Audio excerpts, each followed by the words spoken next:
Here's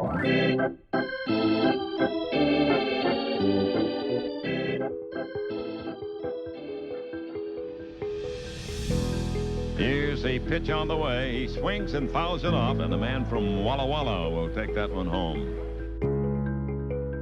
Swing, there's a drive to left. That one is long gone. Now, I might have been a small part of your life, but you've been a very large part of mine. And it's my privilege and honor to share with you the greatest game of all. What's up, baseball fans, especially Detroit Tiger fans? I am AJ Reilly with the premiere of a brand new show here from Detroit Sports Nation called The Corner, because the old stadium, the corner of Michigan and Trimble, Detroit Tiger Stadium. That's why we named the show The Corner, because we're going to be talking Tigers baseball. We're thrilled to bring a new show to you. I am pumped that I am the one that gets to bring this show to you. And this is going to be a show that is going to premiere twice a week before each series, so we can recap series that have happened and preview ones that are about to happen. So you can check it out every Monday and every Thursday is when this is going to premiere. And without any further ado, we are going to get into a recap of our latest series where the Tigers lose 2 games to the Twins in Minnesota, but they scratch out that final victory on Wednesday. It was a series that ended up being low scoring, one that the Tigers hit enough to win the game on Wednesday, hit enough in the game on Monday to come back from a 4-0 deficit. Elvin Rodriguez had given up a grand slam in the beginning of the game, but it was all for naught as they did end up losing that game in the bottom of the 9th with a Gio Urshela walk-off single. And it goes into kind of how this season for the Tigers has gone. It's been a disappointment. They've played in some close games, but they're just not scoring runs. They're not producing offense, but they're pitching fantastic. If we look at the pitching that we have had over the season, we have a top 10 pitching staff. They're not giving up runs, but we have the worst offense in baseball. And we're going to get to that a little bit later when we talk about what is wrong with the Tigers. But needless to say, the Tigers lose 5-4 on Monday to the Twins in the bottom of the 9th. They lose 2-0 on Tuesday. And then on Wednesday, in the afternoon matinee, they end up scratching out a win in 10 innings with Jeimer Candelario's 2-run home run in the top of the 10th inning. Now, Harold Castro earlier in the game hit 2 home runs and really started to swing the bat, but there were some really maybe even questionable calls from A.J. Hinch pinch hitting for Harold Castro with Miguel Cabrera with the bases loaded in, I believe it was the top of the 9th.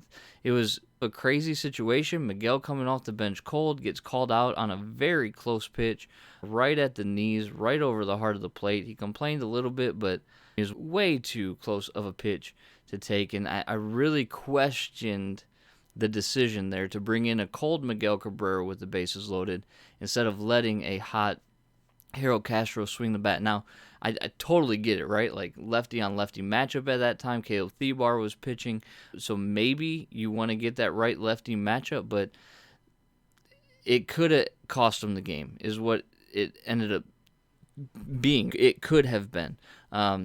Luckily, they were able to hold him down in the bottom of the 9th, get to the top of the 10th. Jeimer hit his 2-run home run, and the Tigers fly out of Minnesota back to Comerica Park after at least not getting swept in Minnesota and not being swept for the second time. This would have been 6 games straight that they've lost to Minnesota. So thankfully they got off the schneid a little bit against the Twinks and are coming back home with 1 win under the belt, and they're going to be taking on the Cleveland Guardians. This is a 4-game set that's going to take place this weekend. Cleveland comes in in the third place in the AL Central. Their record reflects a 18-21 win-loss record, but that is with a game against Houston in progress as of this recording. Now the Tigers sit 15-28. They are 4th in the AL Central, and it should be a pretty good matchup. What we want to look at here is we want to look at the pitching matchup specifically, because that has been the strength of the Detroit Tigers this entire season so far, is our pitching staff. Regardless of how we feel the team overall has been, one thing that we can really kind of tip our hats to and hang our hats on is how good our pitching staff has been, especially with the amount of injuries that we've seen. And those injuries have continued to pile up, specifically for anyone that has towed the rubber for the Detroit Tigers. So let's go through these pitching matchups. Let's look at how they're going to square off. And thankfully for the Tigers, they're starting with their ace. Tarik Skubal is going to be taking on Connor Pilkington. Connor actually made his first major league start May 8th against the Blue Jays. Pilkington does come into this game with no record, 0-0. He does have a 2.08 ERA with a 1.04 whip. He has struck out 11 batters in only 8 2/3 innings pitched. So the lineup's going to have their some trouble. He's only made one start. He's made a couple of relief appearances, has bounced between AAA and the major leagues this season. But this lineup has got to be a lineup that does not let these young players have their best outing against the Tigers, which we have seen consistently. And what they're going to really need to do is focus on getting that first fastball and making contact and barreling the ball up, something that they have just not been able to do at the early part of this season. We really need to see the Tigers hitters, if they want to have success in this game Thursday night, really go on the attack. The Tigers are countering with who I consider to be the ace of our staff, Tarik Skubal. This lefty is phenomenal. I love watching the way that he deals. I love watching the way that he goes out and just makes things happen. He has 21 Ks over his last 3 starts. He comes in with a 3-2 record, a 2.22 ERA, and just a 1.05 whip. This season, he's got 50 strikeouts in 44 2/3 innings. And there's no better way for the Tigers to building on that momentum that they have from Minnesota than to have Skubal on the bump. This is the guy that you want because he can continue to help you that ship as long as the bats are swinging. Now, we do know that he was cruising in Cleveland on Friday night. Last Friday night, he was cruising, pitching a fantastic game, and got bumped on the shin by a 100-mile-an-hour. I say bumped ironically, 100-mile-per-hour line drive, and had to leave the game. And there was some concerns about whether he would be able to make that next start or not. It does seem as if he is in line to make that start today, Thursday, against the Guardians as they come to town. So hopefully he can continue to build on what he already was doing last week as they played the Guardians down in Cleveland. So that moves us to Friday. What's our pitching matchup for Friday? Here is the pitching matchup for Friday. Another young stud for the Tigers taking the bump, who has been kind of the glue that's held this together when Mize and Pineda and now Eduardo Rodriguez have all hit the the injured list. It's no longer called the disabled list. But Faedo has come in and done exactly what the Tigers have needed him to do. He comes in with a 1-1 record, a 3 ERA, a 1.3 whip. He's got 14 strikeouts in 21 innings, but strikeouts are not the name of his game. Contact pitcher that's looking to put the ball in the gloves of the defenders and get deeper into games. And he's been pretty fantastic since he has come into the clubhouse here in Detroit, getting promoted up from AAA, getting those spot starts, and then staying with the team with this plethora of injuries that we've had. So Alex Faedo, just fantastic compliment to Tarek Skubal on Thursday, going right back with Faedo on Friday. The Guardians are going to then counter with Shane Bieber, the 2020 AL Cy Young Award winner. He comes in with a 1-3 record, a little bit elevated ERA at 3.55, but nothing to sneeze at. A 1.25 whip. He's got 46 strikeouts in 45 and 2/3 innings. He is the ace of the Guardian staff. Again, it's going to be one of those situations. It's probably going to be a theme of the night when we're talking about the Tigers and their offense. You gotta get to Bieber early, because if he gets into a groove, it's going to be lights out, cue the fat lady, let's go home, because Bieber's got the stuff to shut down the hottest of lineups, and we know that right now the bats are a bit heavy for the boys with the Old English D. That moves us to Saturday. What's coming up Saturday in the weekend sets? Elvin Rodriguez is going to make his second Major League start for the Detroit Tigers. He has no record, bit of an elevated ERA with a 1.57 whip. He does have 6 strikeouts in 7 innings pitched, and truthfully, his start against the Twins back on the 23rd gave up the grand slam to Max Kepler I believe it was the first inning, if memory serves me correctly. But then he settled in and got them the innings that they needed to get to when you thought that it could spin out of control pretty quick. Now, the Guardians are going to put Tristan McKenzie on the bump. He comes in with a 3.3 record, 2.7 ERA, and a 0.9 whip. Stellar whip, less than one batter walk or hit per innings pitched. Just fantastic. 37 strikeouts in just over 40 innings. He has gone in his starts in May, had a little bit of a rocky April, which is why that ERA is higher than it actually could be. But his May, every start in May, he's gone over six innings or more and has given up 3 or less runs, is really settling into that rotation in Cleveland. And then for the finale on Sunday, we're going to get 2 pitchers that have not been the best. It's not going to be a pitcher's duel, or maybe they'll surprise all of us and have their best games of the season. But the Guardians are going to throw out Zach Plesac, who's 0-2 with a 7.52 ERA in road games this season, which bodes well for the Tigers. Overall, he's 1-4 with a 5.40 ERA and a 1.43 whip. Tigers are going to then counter with another one of those young pitchers who's been in the rotation for a while, again, due to injuries. And that's Bo Brisky. He's 0-4. He's taken the losses in every one of his starts, so he's looking to get that first major league win. He does have 18 strikeouts in 30 innings pitched, an elevated 5.04 ERA, and he's got a 1.38 whip. So when we talk about the Guardians coming to Comerica Park in this 4-game set, right? These are going to be the 4th, 5th, 6th, and 7th games that we've played against the Guardians in the last 2 weeks. It's very important for the Tigers here to at least split this series. We have not fared well. We're 5-9 against the AL Central so far this season. And if you're going to turn the corner on what has been a disappointment, look, let's not sugarcoat what this season has been through these first 40-plus games.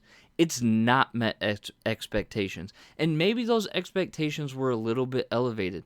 But that's okay, because as fans, we're allowed to have high expectations. However, we also need to be reasonable, right? We need to not overreact when expectations aren't met. And so far, the Tigers have not met those expectations. How do they start to right the ship? You start to win against the teams that you need to win against. Coming into the season, the Guardians were not supposed to be middle of the pack in the AL Central, considering everything that they've sold off in recent years. They did sign Jose Ramirez to a lengthier contract in the offseason. But this is a team that you could argue that you could take advantage of. It's a team that you should be able to beat when you play them. However, maybe the Tigers on paper and the Tigers in reality are not what we thought they were. Maybe those two things don't line up. So far, they haven't. And so when we come into a series, especially at home where the Tigers have not performed well, this series could be one of those benchmark moments where you go, you know what? It's time to turn the corner. We won a game in Minnesota. Our pitching held one of the best offenses in the American League in the Minnesota Twins down. Only allowed them to score 9 runs, three runs per game on average, and then the bats failed us. That pitching, combined with hopefully some more barrels on the ball, for crying out loud, should allow the Tigers to then take a turn in this season and move this season more towards the expectations of what we are looking for as fans. Hopefully we come away Sunday going, this was a good series. The Tigers have won one series all year long against the Baltimore Orioles. It's time to win another series, and this is the time to do it. No more of the excuses. Everybody's dealing with injuries. It's time to put up or it's time to shut up. But that's going to lead me to the final thing that I want to discuss tonight, and that is, what is wrong with the Tigers? You know, we came into the season on other shows that we have here at Detroit Sports Nation. We've talked about the Tigers, specifically straight shooting, that I have hosted with one of our co-hosts, Matt Bass. And we talked about the Tigers, especially during the lockout and as the season got started. And one of the things that we talked about and said is, this needs to be a 500 or a few games above 500 club. And right now, they're 13 games under 500. They are on pace to score less runs this year than they did in 2003. In fact, former player Joel Zamaya threw a Facebook post or an Instagram post up, a social media post, we'll just call it that, right? Up today, criticizing the Detroit Tigers, specifically their front office. It's an article that you can find on Detroit Sports Nation, but there's a lot of blame to be placed. Yes, one, we look at the construction of a roster. The roster has been built around arms, and guess what? Those arms are doing well. But you cannot win baseball games if you do not score runs. And according to Fangraphs, if you look at the team's overall offensive stats, the Tigers rank dead last offensively in the MLB. They are not a good offensive ball club. They're striking out about 24-25% of the time, which is not going to bode well. Earlier in the week, they had a hard hit rate of under 35%. Now, hard hit rate is measured at balls that leave the bat at 95 miles per hour or higher. And the Tigers are doing that less than 35% of the time, which means they're not barreling up baseballs. They're not making contact very often with baseballs because they're striking out a ton. And it can go back to the way that the roster is constructed and the man that has constructed that roster. Nobody complains that we drafted Casey Mize. No problem with it, because Mize is going to be phenomenal. And we've seen him be phenomenal, and we wish him a speedy recovery. But when you continue to load up on arms in the draft, and you fail to load up on offensive bats, you get the problem that we have now. Again, going back to the way the roster is constructed, I love Javi Baez. I love watching him play defense. He's a great defensive shortstop. He makes the crazy plays and then makes the routine plays a little odd sometimes. I understand that, and you have to understand that when he comes to your team. But the one thing that is the most obvious thing is his approach at the plate. And Javi's timing and the way that he is approaching his at-bats is not going to help this team. He's clearly pressing. Anybody that's hitting around 200 and has signed a deal that he signed in the offseason is going to be pressing. And Javi's got to relax. But I go back to the way the roster is constructed. I go back to Alavila. You've built all these arms in the system. Great job. They're performing. But you have not built a team because you have holes in your lineup. And the one prospect, not prospect, but the one free agent that you went after in the offseason is a notorious free swinger. Now, you made a trade, Isaac Paredes, for great trade on the surface. Meadows obviously dealing with a medical condition, and we wish him the speediest of recoveries as well because we need him in our lineup. But Meadows also is only around a 260 to 280 hitter. We have not put people in our lineup that can make contact with the ball, get on base, and draw walks, hit the gaps, hit singles. And it's starting to rear its head of how this roster has actually been constructed. It's a problem. What's wrong with the Tigers is the way the roster's been constructed. And I don't mean to be hopeless, because I, of all people, tend to be an eternal optimist when it comes to the Detroit Tigers. I had them at or above 500 to begin the season. I still believe that they're going to turn a corner and be closer to 500 this year than they are farther away.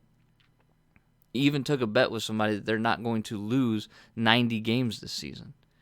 I'm an eternal optimist. I get in arguments about how in the next 10 years the Tigers are going to win more than the White Sox, and winning is abroad. I will always back the Tigers and hope for the best with the Tigers. But we also have to be realistic. We have to be realistic in the fact that this team right now is not playing well, specifically because they're not hitting well. Now, I don't know if you saw the YouTube broadcast of the finale in Minnesota, but it was the free game of the day on YouTube TV, and the play-by-play guy had made a statement that Detroit's magic number is 3, because in games when they score 3 or more runs, they're actually, now that they beat Minnesota in the finale, 14-7. But when they score less than 3 runs, we know what their record is. They're 1-21, which is not great. So the Tigers, what's wrong with the Tigers? They suck at hitting. That's what's wrong with the Tigers. If they want to turn the corner, they've got to get to a better approach at the plate. They have to be more disciplined. They have to look to draw walks. But has their roster been constructed by the GM with player profiles that have good approaches, that draw walks, that put the bat to ball? I know Candelario gets a lot of flack for his slow starts and his streakiness, but he is one of our more disciplined hitters. He has longer at-bats, and yes, he strikes out, but he also pops up. I get that, but he also has a really good gap-to-gap approach when it comes to hitting. For the Detroit Tigers, this is going to be a big weekend, because after these 4 games with the Cleveland the Cleveland Guardians, they then again host the Minnesota Twins. That is, I think, 15 games in the last 2 weeks against 2 teams, because Rob Manfred and his schedulers are just Mensa, okay? But this is a big weekend, because you can build momentum going into a series early next week with the Minnesota Twins that could set you up to turn the corner. And we're not looking for a wild card. We're not looking for a World Series right now. We're not even looking for, let's say, even above 500 baseball. All we're looking for is be competitive. What can the Tigers do to get as close to 500 as possible this season? It starts with their approach at the plate. It starts with getting the right players in the lineup that have the right approach at the plate so that they can put runs on the board, and so the pitching staff that has been constructed and is performing well, including the bullpen, which we never thought we would say in Detroit, can continue to hold those runs from the opposing team down. And if our runs start going up and their runs start going down, it does not take a rocket scientist to see how the corner will be turned. Now, that's going to do it tonight for the corner. We talked about the win in Minnesota, the 1 win out of 3 games. We've previewed the Cleveland Guardians coming to Comerica Park series and the pitching matchups for that series. It's going to be a big weekend. It's Memorial Day weekend. I hope and wish your family the best. Grill out. Have a great time. Turn some of that baseball on the radio like the old school days when everything was better.